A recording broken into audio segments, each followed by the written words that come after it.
Okay. So our next speaker is Peter Kristel from Hausdorff Center, Bonn.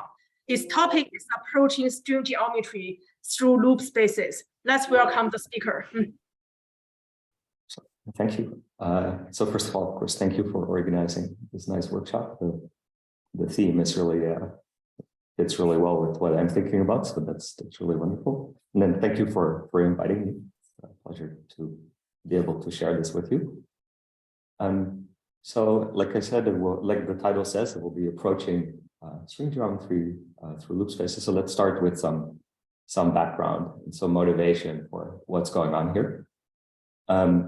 So there's sort of two sides to the story: the higher geometry side to the story and the loop space side to the story. So let me start by saying something about the higher geometry, and then we'll shift to the loop space perspective. So by the way, if there's any questions, please interrupt me so if I need to elaborate with anything. So one thing that I like, one sort of nice introductory motivation thing is to look at the Whitehead tower of the orthogonal group. So when you have a topological space, you can construct this sequence of topological spaces where you sort of kill the homotopy groups of higher and higher degree. So for example, if we look at the orthogonal group, that has two connected components. So there's sort of the zeroth homotopy group we're also taking here. Then you can take the connected component, which of course has the same homotopy groups in all higher degrees, and you get the special orthogonal group. And the special orthogonal group is not simply connected, but you can kill the fundamental group, and then you get what's called the spin group. These are nice finite dimensional Lie groups that we all know and love. And you can keep playing this game. So when you try to kill higher homotopy groups of spin, you get a topological space in the first instance. So that's sort of this well-defined thing in the Whitehead tower. And then you can ask, is this, first of all, is it a topological group? And the answer to that is yes, you can turn that thing into a topological group. But then you can also wonder, is this a nice finite dimensional Lie group? And the answer to that question is no. So there are like obstructions to being a Lie group in the space that's not overcome.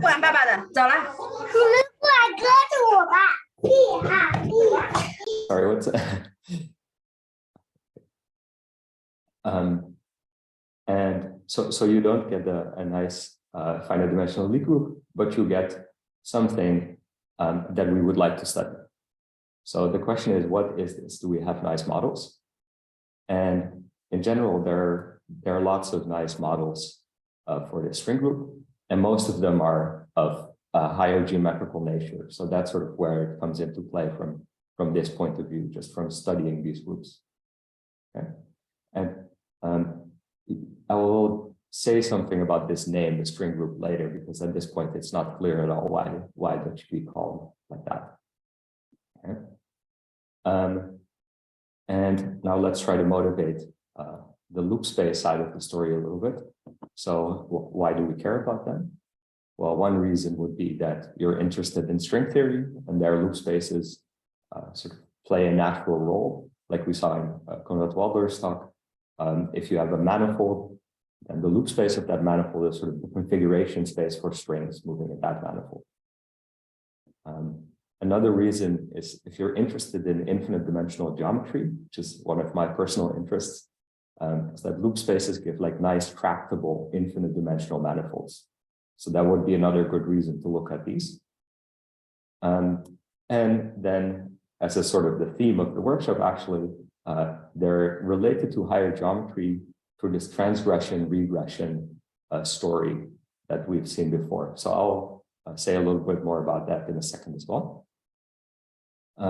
Before continuing, I should recall a central definition that that will be important. So if I take a finite dimensional spin manifold, then I can define something which is called the spin structure on its loop space.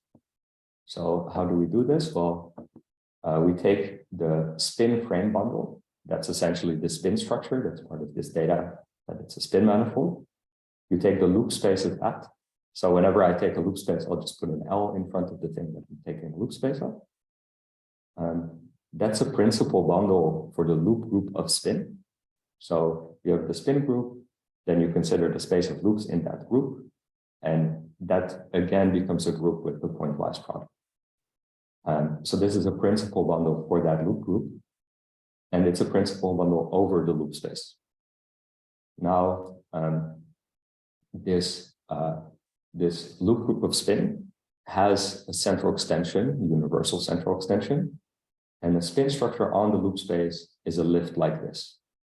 Okay, so that's that was defined by Killingback, and he was sort of studying like what are the obstructions for spinning strings in a manifold. So if you normally do like quantum mechanics on some manifold and you want to talk about particles with spin, then there's an obstruction, which is exactly the spin structure. If you have a spin structure, then you have spinning particles. And Killingback sort of argued that if you have a spin structure on the loop space, then you have spinning strings. Okay. And one question that arises in this context, which is nice motivation in the background, to also come back in a little bit, is the question if one can make sense of a Dirac operator on loop space. So I don't have an answer to this question. It's ongoing work of several people. But we'll say maybe a little bit more about this in a second. Okay.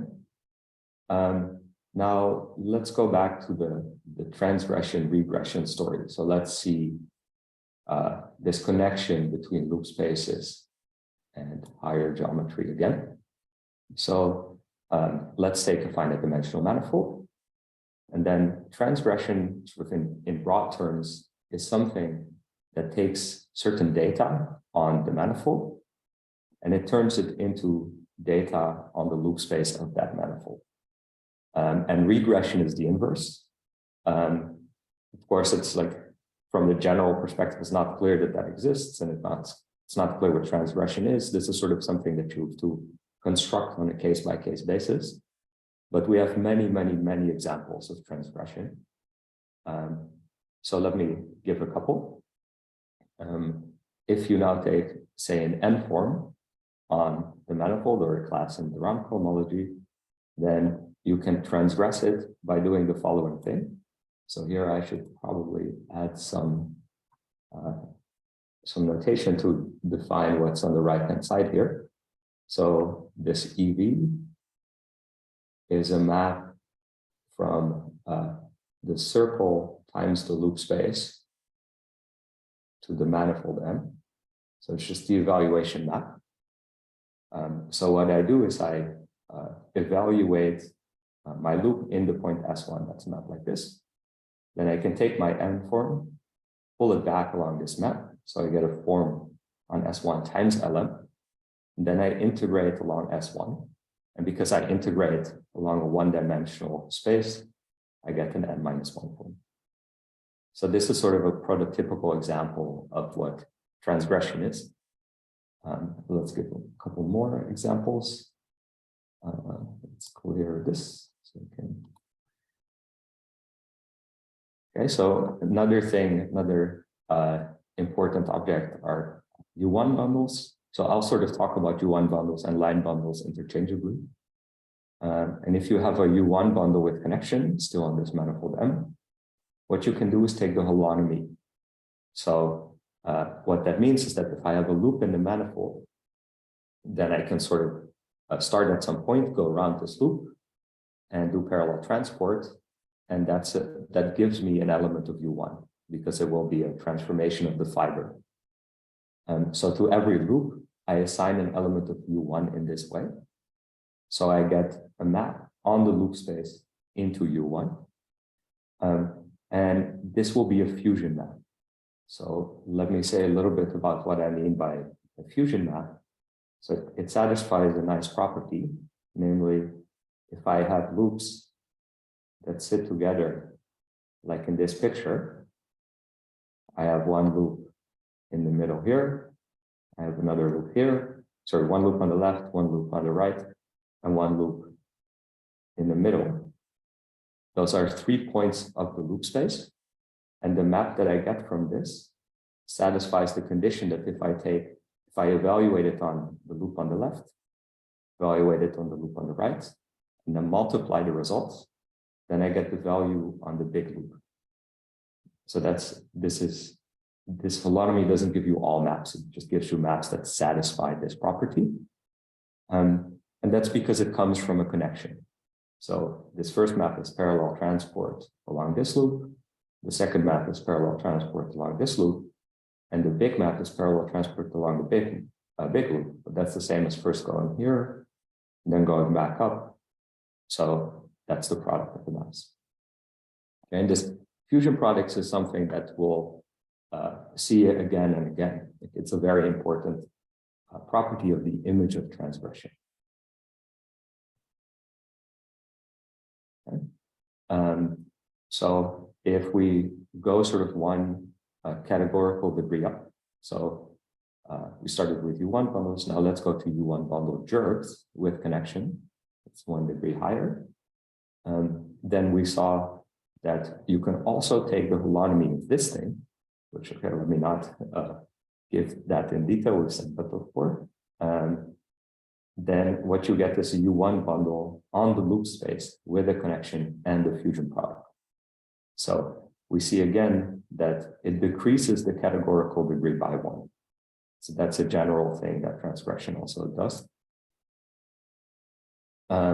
And one more thing that you could do is you can start with a string structure on M. And it turns out that what you then get is a fusive spin structure on the loop space. So here, this spin structure is exactly the thing that I just defined before. And it also has a fusion product. Okay. So that's how string geometry on the manifold interacts with the spin geometry on its loop space. Okay.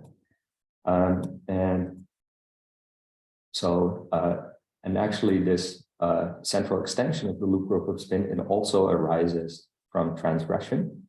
So there's this bundle jerk over the group spin, the basic bundle jerk, and if you transgress it, you get this universal extension of the loop group of spin.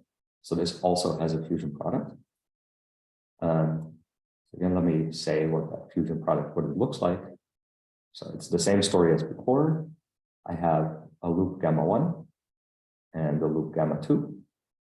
And gamma 3 is the thing that I got when I glue them together. And then the fusion product is an isomorphism between the fiber of the loop group, of this basic central extension of the loop group over gamma 1, tensored with the fiber over gamma 2. And then it's an isomorphism to gamma 3. So you see it's sort of 1 degree higher, right? If we talked about fusion map, it was just an equality.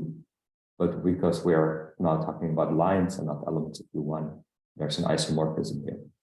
And this isomorphism satisfies it has to be associative, but we're not going to worry too much about that at the moment. Okay. So that's another important ingredient. And now what I'd like to do is to construct the spinor bundle on the loop space of a spin manifold and see that that also has a fusion product. And to construct the spinor bundle, we need Clifford algebras. So let me introduce those.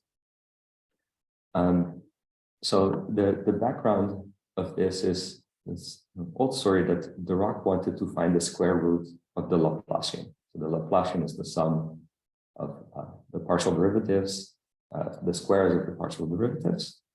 And he wanted to find a first order differential operator that squares to this Laplacian. And well, you can just say, okay, I want a linear first order differential operator. Let me write down the most general one. So that would be the sum over I of gamma I times delta I. So here gamma is not a loop. That's sure these standard notations conflict a little bit, but that's okay. And then, well, you write this down, you square it, and you try to solve that the square is equal to the Laplacian for the gamma i's. Well, it turns out that if gamma i's are just numbers, there's no way to solve this equation. But if the gamma i's satisfy this relation, then this thing squares to the Laplacian. And this is then called the Dirac operator. So this is some sort of anti-commutation relation. So gamma I, gamma j, plus gamma j, gamma I is equal to 2 times the Kronecker delta ij. Okay. And now, like I said, these gamma i's can't just be numbers, but they're elements of some algebra. And sort of the minimal algebra that has elements that satisfy this relation, that's called the Clifford algebra. And now, so this works perfectly fine in finite dimensions. You can do this, and it leads to Dirac operators and spin geometry and spin representations. But we want to do this in infinite dimensions, right? So because we're working with these loop spaces, all the spaces involved will be infinite dimensional. So we have to make sense of infinite dimensional Clifford algebras. And this is something that you can do. So let me define one of these Clifford algebras for you. So the starting data is V, which is a complex Hilbert space. And I have to have a real structure on V. So a real structure is a map alpha from V to V, which squares to 1, and which is conjugate linear. So essentially that means that alpha behaves as complex conjugation. And another way to see it is that V is really the complexification of a real Hilbert space. But this complex Hilbert space is really easier to work with. And then the Clifford algebra is the C star algebra generated by V, subject to the following condition. So VW plus WV is equal to 2 times V inner product with alpha W times the identity. So this relation mirrors the relation for the gamma matrices. And in fact, they're the same, which we'll see in a second. And I need another condition, which is that if I take V star, then that's equal to alpha of V. So these relations hold for all V and W and V. And then I get what's called the Clifford C star algebra. So one way to think about it is it's just this algebra of gamma matrices, if that's more comfortable. Let's see. Yeah, one way to construct it is to take the tensor algebra of V and then quotient it by appropriate relations. Okay? And if you take V to be just C to the power D, and I choose an orthonormal basis EI, then the V includes in its Clifford algebra, and in this under this inclusion, the EIs get sent to the gamma matrices. So this is sort of how to really recover these matrices from this story. Okay, and now this Dirac operator, which maybe let's go to write that down one more time. So the Dirac operator was the sum over I of gamma I del I. To make sense of that, I have to know what the del i's do, and I have to know what the gamma i's do. So what I need is a representation F, say, of my Clifford algebra.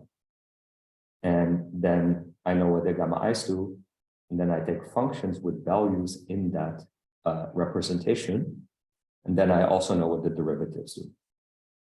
Okay? So this is how these Clifford algebras lead to Dirac operators. Okay, so we need these representations. So let's study the representation theory of Clifford algebras.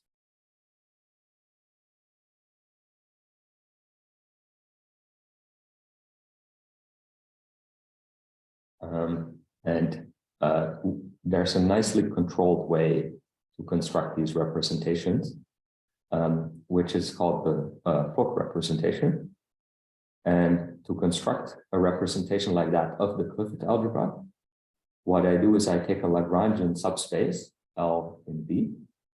And in this setting, Lagrangian means the following thing. So it means that V splits as L plus alpha of L as an orthogonal direct sum. So it's a little bit different than Lagrangian force that you might know from symplectic geometry. But they are sort of the same in a certain sense. Like there's a two form for which this is Lagrangian in the symplectic meaning of the word. But for us, let's just take this definition. And once I have a Lagrangian like this, I can define the antisymmetric Fock space, which I'll denote by F sub L. And it's the exterior algebra of L, but completed with respect to some inner product. So it's a Hilbert space. So the exterior algebra, I take C plus L plus the second exterior power of L, etc. And then my claim is that this Clifford algebra acts in this, oh, sorry, it doesn't act in L, it acts in F sub L. That's the representation space. And it acts in the following way. If I take a V, which is an element of L, which I view as sitting inside of V, which is a subset of the Clifford algebra, so that's a very tiny part of the Clifford algebra, then I can define the action of V on this Fock space as follows. So an element here is a sum in general, but let's do it on sort of the pure tensors. So it's F1 wedge up to wedge Fn. If I act with V, I just wedge with V. So that's what L does. So like I said, I've defined it on a very tiny part of the Clifford algebra. But this is in fact sufficient because I have these relations in the Clifford algebra. The relations being that alpha of V should be equal to V star. And now because I know that V splits as L plus alpha of L, I know if I know what L does, this relation tells me what alpha of L does.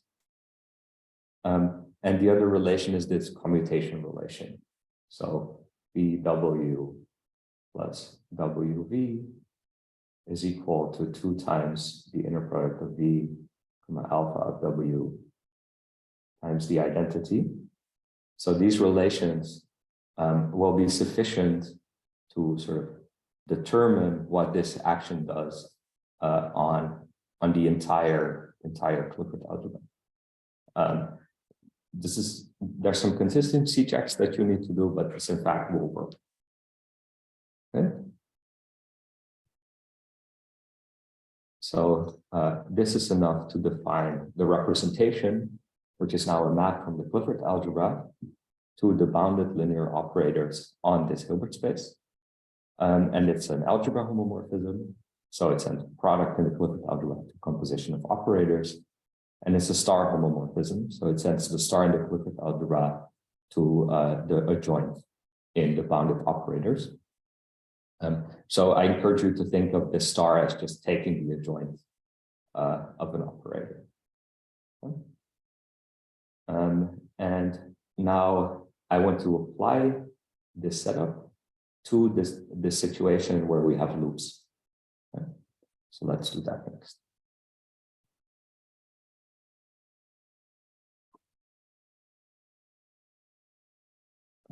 And the result of that story is known as the spinors on the circle. So where I start is by, now I'm going to choose a Hilbert space and the Lagrangian so that I can apply the story about Clifford algebras that I just told you. So the Hilbert space that I start with is the square integral functions on the circle, complex value. So from now on, V will mean this Hilbert space. It will come back a couple of times and it's always the same Hilbert space. And I don't just want the Hilbert space, I also want the real structure. And the real structure, it should take a square integrable function and produce a new one. And you would sort of expect that this is the complex conjugate pointwise. That's not quite the case. You have to modify this a little bit. So if I apply alpha to F, then the new function that I get that sends Z to 1 over set times the complex conjugate. And this 1 over set will be important right now, actually. So we also want the Lagrangian. And this Lagrangian we define as follows. So we define L to be the span, the complex linear span of the function z to the power n for n non-negative. And then we have to take the closure. So this is a nice subset. It's closed because I take this closure here. And it has the property that V splits as L plus alpha L. And we can see that by this equation here. So if we take alpha of z to the power n, then we get the complex conjugate to c to the power n, which is z to the power minus n, so in the circle. And then we multiply with 1 over z. So that's where this minus 1 comes from. So if I start with z to the power n, and n is non-negative, then I will get z to the power k for a negative k. And that's exactly the orthogonal complement of this span. And so it maps the non-negative Fourier modes to the negative Fourier modes. That's another way to say it. Okay, so this means that we now have a Clifford algebra V, this guy here, and we have a Fock representation, which is the exterior algebra of this Lagrangian. So here you can see sort of the loops coming in because we're on the circle here, right? And now, as we saw before, one of the important aspects in connecting things on the loop space with this higher geometry on the manifold itself is this operation of fusion. So this gluing of loops. And we'll approach that right now by first thinking about how loops split. Okay, so if I take an interval in the circle, and here I mean connected, open, and non-dense, so it's really like a proper interval. Let's call that thing I. Then I'll define Wi, who consists of those square integrable functions on the circle whose support lies in I. So outside of I, they vanish identically. And this defines the subspace of V for every I. And if I have an inclusion of vector spaces, then I also get an inclusion of Clifford algebras. Let's take the Clifford algebra generated by fewer things. Well, that will be a smaller algebra. And what I can do then is I can take this representation of the Clifford algebra V, and I can restrict it to the Clifford algebra of Wi. So Wi also acts on this Fock space. Okay. And these algebras are actually a really nice kind of algebra, because what I can do is I can take this double commutant. So let me say that this is sort of like this is called the double commutant. This is sort of like a closure. So the only thing that's going on here is that this algebra sort of doesn't behave nice in a topological way, in an algebraic way, and you can make it a tiny bit bigger, and then it behaves nicely. That's what these double primes mean. And it's a theorem that this algebra is the hyperfinite 3-1 factor. And that's like a certain von Neumann algebra, certain C-star algebra, that for a long time was pretty elusive. People sort of were interested in constructing the thing or finding some example of this. So what I've just told you is sort of like a very concrete, relatively simple construction of this hyperfinite 3-1 factor, which people in the von Neumann algebras are very interested in. So it's really nice that this object appears here. Okay. And then an important theorem about this setup is the following, which is called half duality. So if I take A, which is a bounded operator on my Fock space, and I suppose that this operator commutes with all my elements of this Clifford algebra, then I know that this A is actually in the Clifford algebra of the complement of that interval. Okay. And here I have to be like a little bit careful because I have to use the graded commutants because everything is Z2 graded. But I don't want to want to say too much about this grading. It's like not so important for us. But the take home here is that if I take any operator on this on this Fock space, and it commutes with all elements of this Clifford algebra, then I know this thing belongs to the Clifford algebra that's generated by the other part of the circle. Yeah, this is in fact an if and only if. So this statement is a form of locality.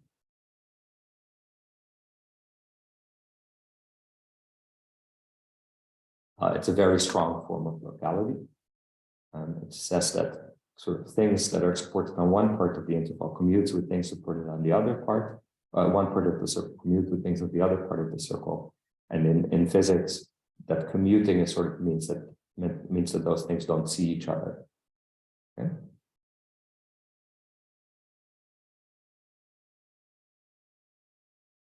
So now I want to sort of standardize the situation. So I'll split the circle into two very specific intervals, namely the top and the bottom. So if we want to be a bit more formulaic, we say that I plus minus is equal to those z in the circle, such that the imaginary part is positive or negative.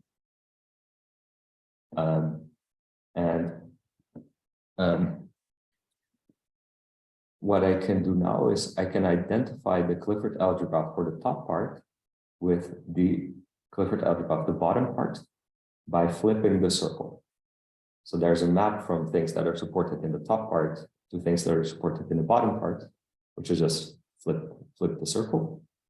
But because this flip changes the orientation, I have to put an op here, and this op means opposite algebra. So I sort of just have to permute the product always. It's the algebra but just where multiplication happens in the other order.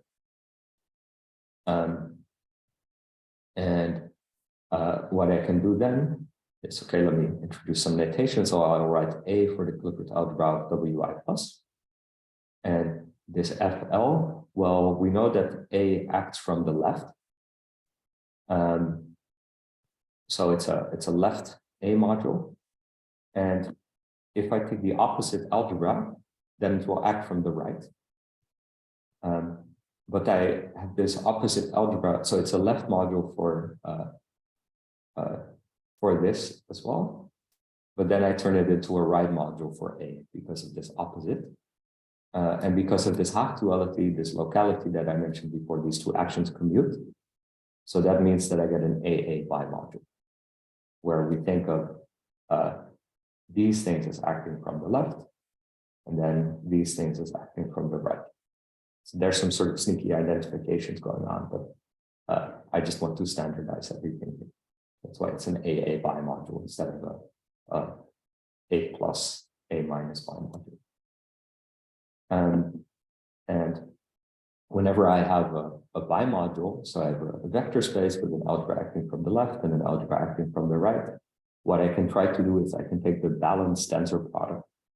So I tensor FL with itself, I'll tensor FL, but then I sort of quotient out the action by A in the middle. And now there is a natural isomorphism FL tensor over A with FL to itself. So essentially, this is saying, this is exactly the fusion product that we're after. So we have one FL belongs to one loop, one FL that belongs to the other loop. There's an algebra A in the middle that acts on both of them. Then there's an isomorphism here. One thing that looks a little weird is that now these are sort of semi-disks. They have these corners and stuff, which is for us not so important, but it's actually kind of a technically an interesting question. But we can sort of avoid it by standardizing.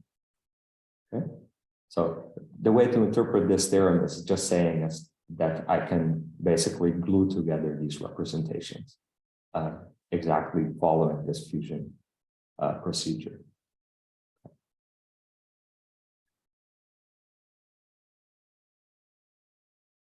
And one thing that we're interested in doing here, in fact, is to get a bundle of these representations. And to do that, we sort of should look at the symmetries of the representation, okay? So what are the groups that we can act with on this Fock space? Those are the symmetries. So before we act on the Fock space, we first just act on this Hilbert space B that's still fixed to be the L2 of the circle. Well, I can try to reparameterize. And so I can take a diffeomorphism of the circle. But let's only take orientation preserving ones, because the flip, for example, is one that reverses orientation. And we saw there that we have to use this off and stuff. But let's restrict the orientation preserving ones for that reason. And well, what would the reparameterization be? Well, if I take a function, an L2 function on the circle, then I can reparameterize. So that would be the action of my diffeomorphism. And that's the term here. So it's f of I z. And there's an inverse here because I want the group homomorphism. But this will not preserve the inner product. So this is an action, but it's not unitary. So it changes the norm of my vector. And I need to correct for this by multiplying with the square root of phi of z divided by z times phi prime of z. And when you see the square root, you should think, well, what is the sign? So I don't know if I should put a plus or a minus there. And that's what this hat means. So there's not an action of the diffeomorphism group of the circle, but it says this double cover, where an element of this double cover is a diffeomorphism of the circle plus a choice of sign. Okay, so that's really the group that acts here. And another thing that we can do is we can tensor phi with CD. So the effect of tensoring with CD really just means that instead of taking L2 functions on the circle with values in C, I take L2 functions with values in CD. And there I can act with the loop group of SOD. So the special orthogonal group, where I just act pointwise on this component.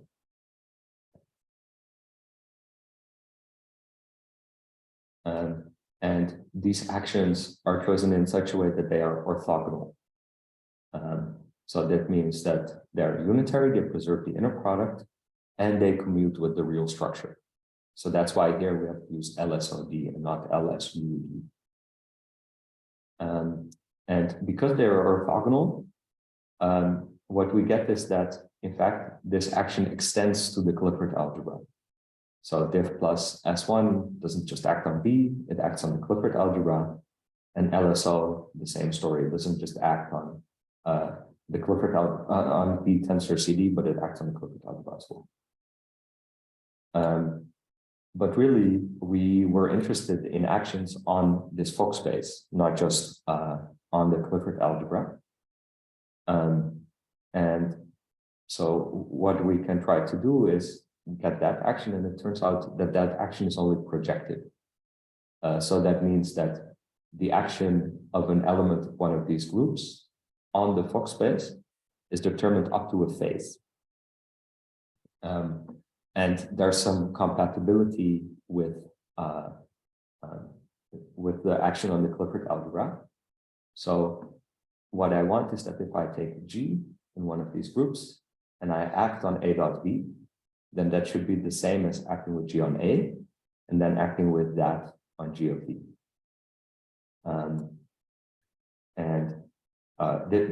This gives me this projection of action, this equation.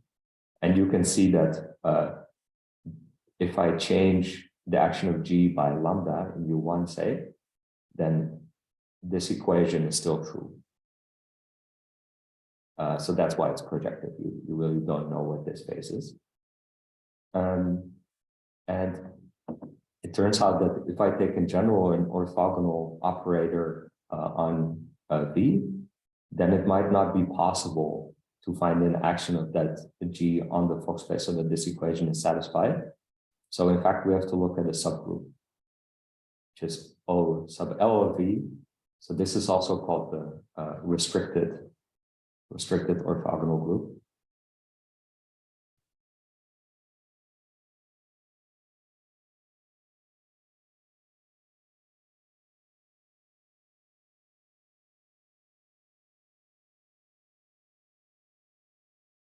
Which is exactly the group for which this equation can be solved.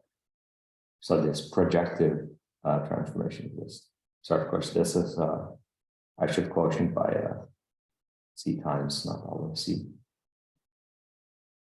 It's the projectivized Hilbert space. And by definition, this restricted orthogonal group acts projectively in FL.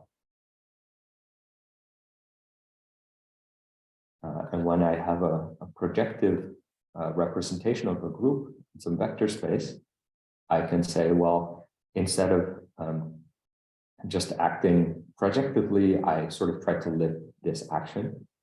And that gives me a central extension. So in this case, we define this group imp sub L of V, which is the central extension, and these are exactly the operators that sort of lift. So by definition, these elements of imp L of V act on the Fock space. And the way to see this is that an element of imp L V is an element of this orthogonal group plus the data of the phase that I didn't know before. Okay? So this is a central extension. And now I had these representations, I had these actions of the diffeomorphism group of the circle and of the loop group of SOD in OL. What I can then do is pull back this central extension. And actually, let me pull back to L spin instead of LSOD. Then I get two central extensions, one of the diffeomorphism group and one of the loop group of spin. And these central extensions are quite well known, actually. So the central extension that I get with the diffeomorphism group is the so-called Virasoro-Bott group. And the central extension that I get with the loop group of spin is the universal central extension that we've seen before. So again, this is this sort of appears naturally in this setup, which is really nice. Okay. And so these are groups that act on this space on the circle. And now again, we are interested in looking at splittings. So we split the circle into two parts, and we use this splitting that we had before. So now we define O sub L theta of V to be the subgroup of OLV consisting of elements that respect the splitting.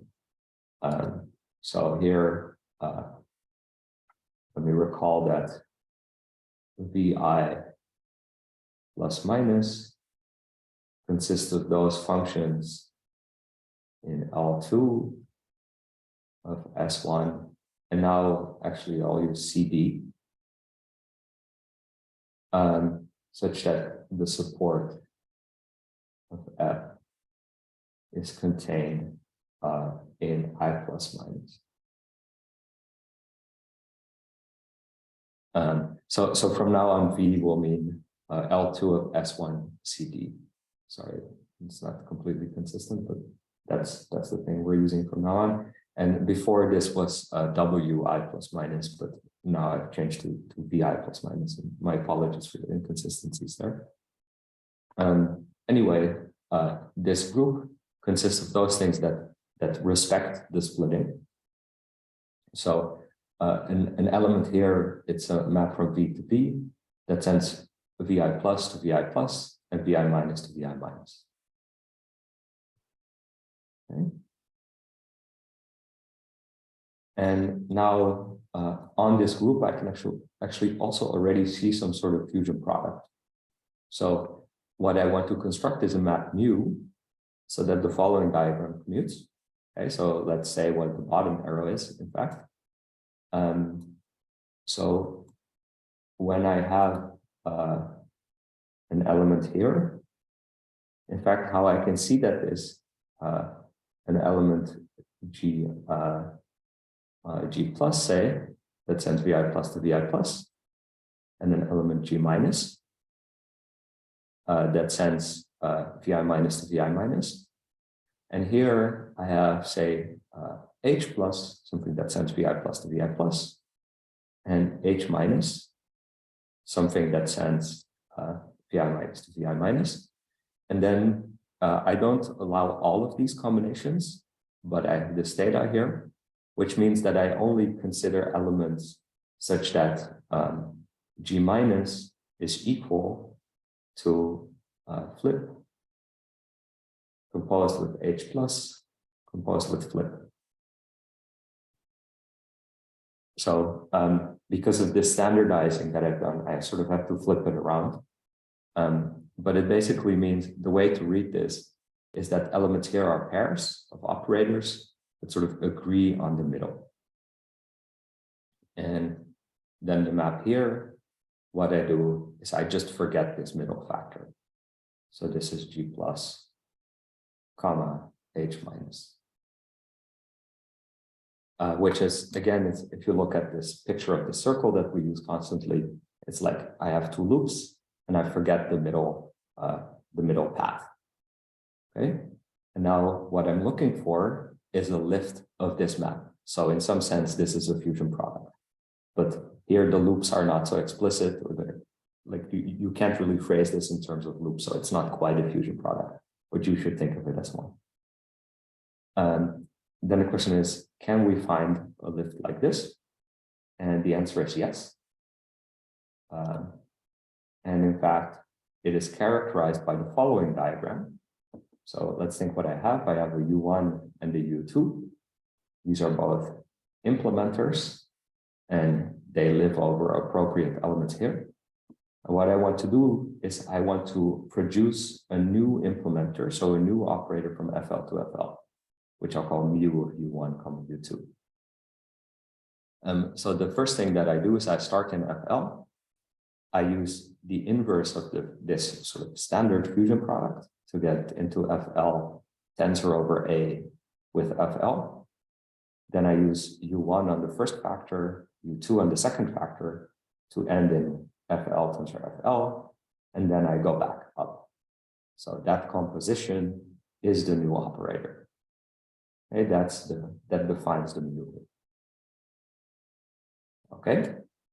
And now there is the following lovely theorem, which says that, well, we know that if I pull back the central extension to L spin, then I get the universal central extension. And this universal central extension has a fusion product because it comes from the transgression of some multiplicative bundle germ. And that fusion product agrees with the fusion product that we just defined here.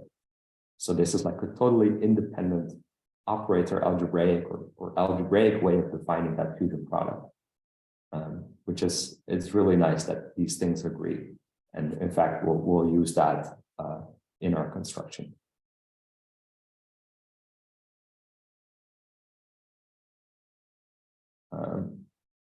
Yeah, so now let's talk about the fusive spinor bundle. So this is sort of the scheme. This is what we wanted to construct. So the input data is M, which is a manifold with a fusive spin structure. So notice that I can also start with a stringer manifold, and then I'm using transgression, I can get this. Then what I do is I define the spinor bundle on loop space by this associated bundle construction. So I take my fusive spin structure and I associate this representation of the basic central extension, right? So this basic central extension, it acts in FL because it sits inside the implementers, And of course, it acts on this bundle because it's a principal bundle for this loop. So I can use this associated bundle construction to get an infinite dimensional vector bundle over the loop space that I'll call the spinor bundle over the loop space. Similarly, I can define a bundle of Clifford algebras. So I take the loop spin frame bundle and I associate the Clifford algebra. So then I have these two bundles. And what I should also say is that this spinor bundle is a module for this algebra bundle. So that means that in fact, I can act like this.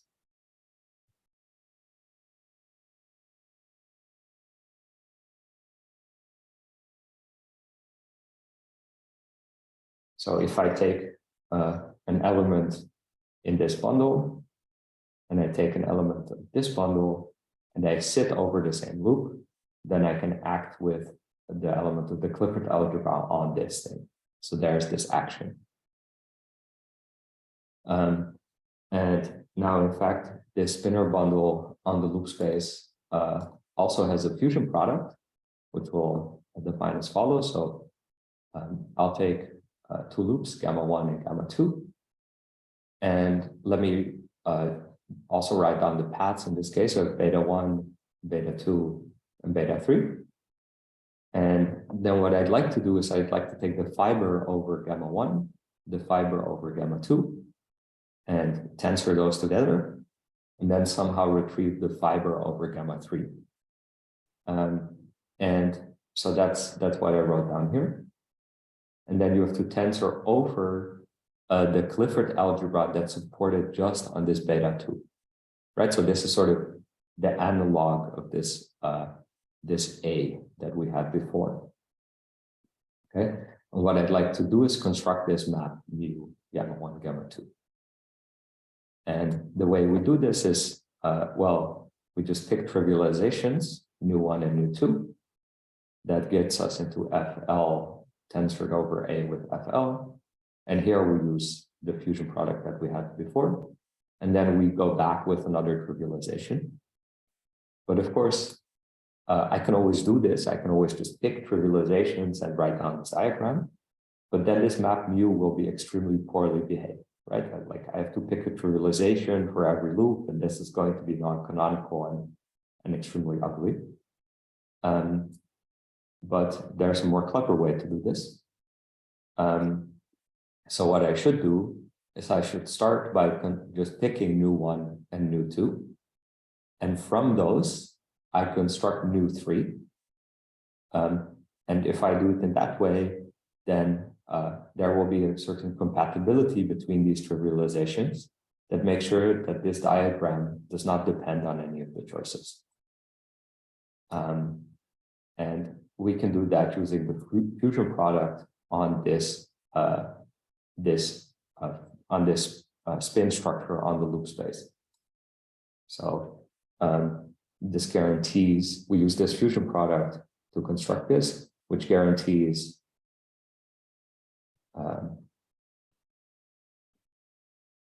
that mu does not depend on any of the choices.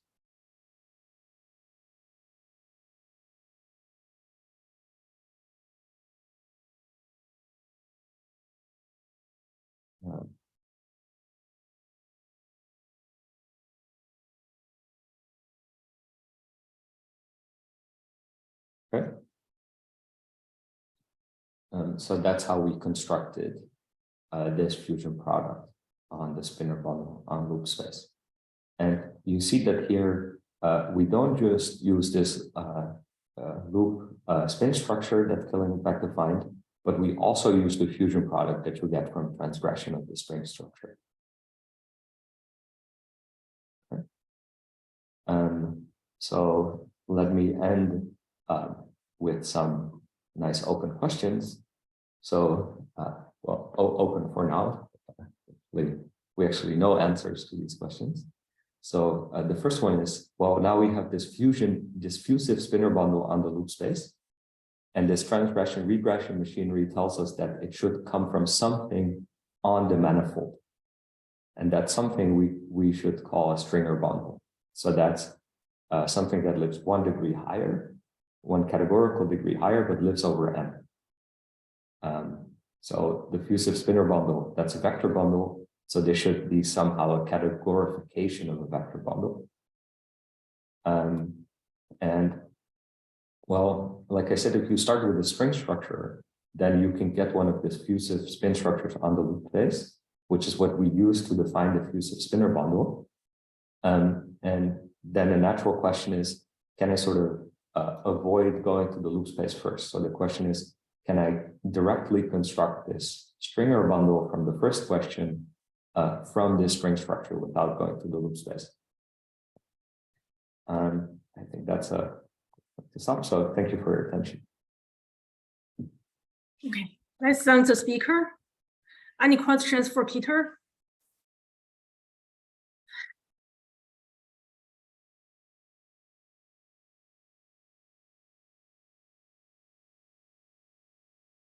Could I ask something? Hello, can you hear me? Oh, sure. Yeah. It's a bit vaguely related, not very much on the content of your talk, I have to admit, but I'm curious, now that this fusion structure seems to become so well established, I find it curious that it's extremely reminiscent of what many years ago of what Witten wrote down when he defined what's called the star product for closed string field theory. I've been wondering this for a long time, whether there is a relation or so I have to admit, it's mostly that he draws exactly the same picture of this circle, which is divided into 2 loops, and he wants to use that in order to fuse 2 closed strings. I don't really know probably what he says, like the technology behind this is rather unrelated to what you're looking at, but on moral grounds, it should actually be closely related. So this, I'm referring to this old article from 1985 called Non-Commutative Geometry in String Field Theory. I have to admit I'm not familiar with this article, so I have no answer to this question, but I agree it's an interesting one. And if it's in the same context and it's sort of the same operation, then I agree they should be related, but I don't know how. Yeah, maybe just to point out that this article exists, maybe you can take a look and see. So this is figure 20 in that article. In fact, he says he has trouble making sense of it there. But I mean, morally, it's exactly that operation. He has closed strings and he wants to make sense of the pair of parts fusion of them. So on, yeah, so physics intuition wise, it's exactly the same thing. Technology wise, it's rather different. So I don't know. Yeah, so the pair of pants is like, of course, this is the background. This is one of the reasons that we're looking at this. So we're also looking at it for the same reason. Okay, yeah, so sorry, they should definitely be related. Yeah, thanks. I'll take a look at that reference. I wasn't aware of it.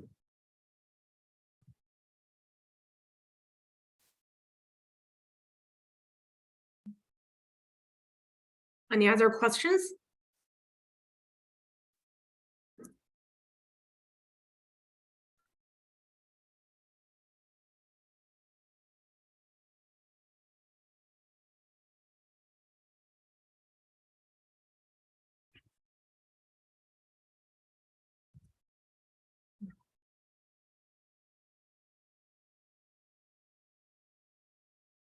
Okay, so if there's no more questions, let's thank the speaker again. And let's take a break for 20 minutes. The next talk will be on 4:40.